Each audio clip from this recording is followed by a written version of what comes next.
आज आपण शोल्डरला ही जी फिनिशिंग आहे ती कशी करायची ते बघणार आहोत। या आधीच्या व्हिडिओमध्ये आपण पुढच्या आणि मागच्या गळ्याला कॅनव्हास लावून घेतलेला आहे। आता आपण जी शोल्डरची जी शिलाई आहे त्याची फिनिशिंग बघूया। जसं तुम्हाला व्हिडिओमध्ये दिसतंय तसं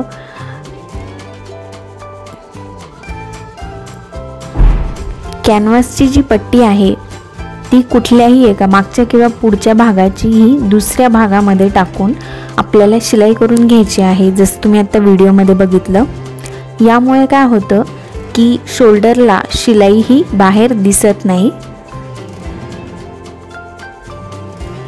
या शोल्डरला 2 टिपा मारून घ्यायच्या आहे म्हणजे पक्की शिलाई होते।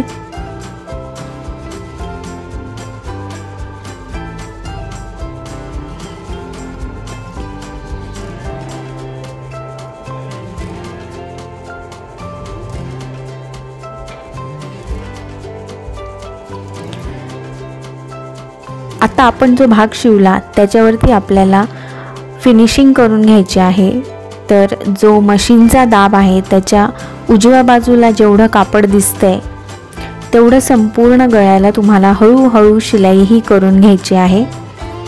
इथे जेवढं कापड आहे तेवढं संपूर्ण गळ्यावरती आलं पाहिजे। इथे मी मशीनने शिलाई करते आहे, पण तुम्ही कॅनव्हासच्या आतमध्ये जी पट्टी आहे त्याला हात शिलाई सुद्धा करू शकता।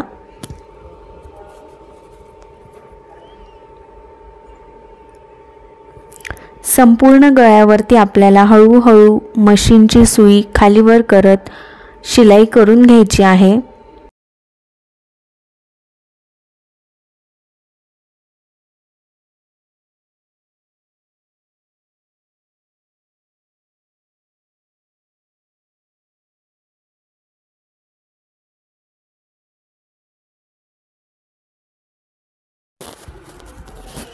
अशा पद्धतीने आपली पूर्ण शिलाई करून झालेली आहे आणि फिनिशिंग जी आहे ती अशा पद्धतीने दिसते।